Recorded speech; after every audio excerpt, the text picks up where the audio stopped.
Hello everyone, welcome to our YouTube channel Saksham digital technology. So basically इससे पहले वाली 3 videos में आपने देखा कि concept of python programming language में जो सिंटेक्स है, like you are writing a code और like concept of variable you clear in the previous first videos and second and third video. So this is our fourth video. In this video we are going to start and discussing about the concept of variable, because first we are clearing the concept of variable. So in this video I just solve you one question and also the concept of global and local variable.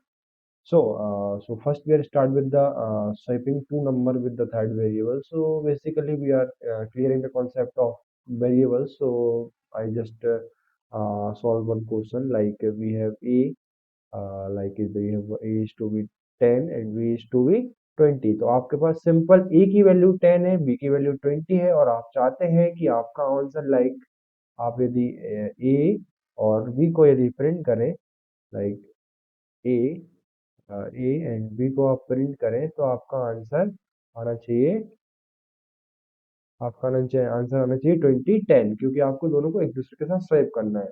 तो इसके लिए मैं क्या करूंगा, before swapping इसको लिख देता हूँ, सॉरी, प्रिंट बिफोर स्वैप, ये आपका आंसर है। और मैं आफ्टर स्वैप के लिए एक बनाता हूँ क्या प्रोग्राम, पहले मैं आफ्टर स्वैप प्रिंट करा ही देता हूँ, आफ्टर आफ्टर स्वैप। इस पर्टिकुलर आफ्टर स्वैप और स्वैप को आपको क्लियर करने के लिए एक थर्ड वेरिएबल का यूज लगेगा, तो वो उसके लिए मैं एक वेरिएबल बनाता हूँ टेम्प। टेम्प के अंदर मैं क्या स्टोर कर देता हूँ अभी फिलहाल के लिए ए। तो ए के टेम्प के अंदर क्या स्टोर हुआ, अभी ए आपका स्टोर्ड है और मैं ए के अंदर क्या स्टोर कर रहा हूँ, बी, क्लियर।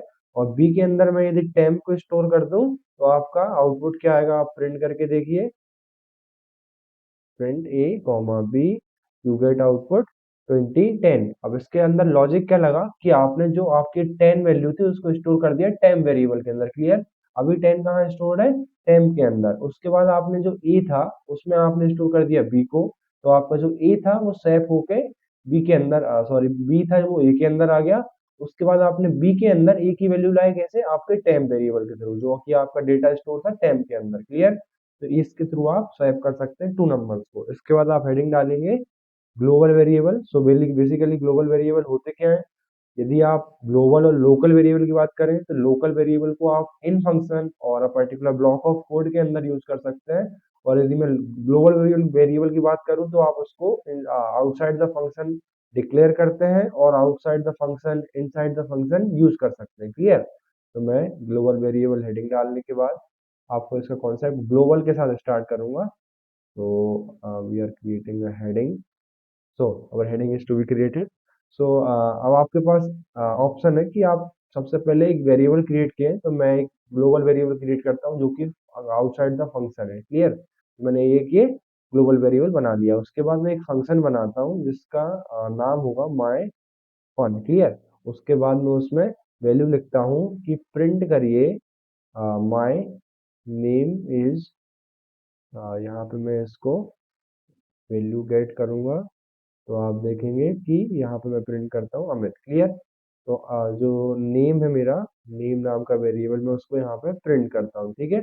अब मैंने ये आउटसाइड द फंक्शन बनाया, सॉरी वेरिएबल बनाया ग्लोबल वेरिएबल, उसको यूज मैंने कहाँ किया पे, इसको मैंने यूज किया इनसाइड द फंक्शन, क्लियर। तो इसकी रेंज है जो मैंने यहाँ पे यूज करी। उसके बाद में इस फंक्शन को कॉल करता हूँ, ठीक है। उसके बाद मैं इस पर्टिकुलर नेम को भी प्रिंट करता हूँ जो कि आप आउटसाइड द फंक्शन और इनसाइड द फंक्शन ग्लोबल को यूज करता है। तो आप देख सकते हैं inside the function my name is Amit, outside the function Amit, आप प्रिंट कर सकते हैं जो कि आपका एक ग्लोबल वेरिएबल है, क्लियर। यदि मैं इसी वेरिएबल्स को मैं कॉपी कोड करता हूँ सेम, और मैं इसको यदि ग्लोबल ना बनाकर यदि मैं इसको लोकल रखता हूँ, क्लियर, तो आप इसको इनसाइड द फंक्शन तो यूज कर पाएंगे। एक सेकेंड, ये नेम टू कर देता हूँ मैं, एक्चुअली वो ऑलरेडी उसमें स्टोर्ड था तो उसने प्रिंट कर दिया है। यदि आप देखेंगे कि इस बार क्या हुआ कि आपका जो फंक्शन वाला कॉलिंग था वो आपका name two is not defined, क्योंकि आपका जो ग्लोबल वेरिएबल का, सॉरी, लोकल वेरिएबल का जो कॉन्सेप्ट था उसने आपका ये वाला तो प्रिंट कर दिया, ठीक है। लेकिन ये एक वेरिएबल लोकल था जिसकी रेंज केवल यहीं तक थी, तो इसने इसको प्रिंट नहीं किया। तो आप देख सकते हैं कि जब आपने नेम टू को अगेन प्रिंट करवाया तो name two is not defined. Clear? तो ये आपका local and global variable concept है जो को आपको पाइथन के अंदर बहुत इंपॉर्टेंट होगा। तो इसके लिए आप कुछ क्वेश्चन प्रैक्टिस करिए, नेक्स्ट वीडियोस में अपन नेक्स्ट टॉपिक को स्टार्ट करेंगे। Clear? Thank you. Subscribe YouTube channel Saksham digital technology.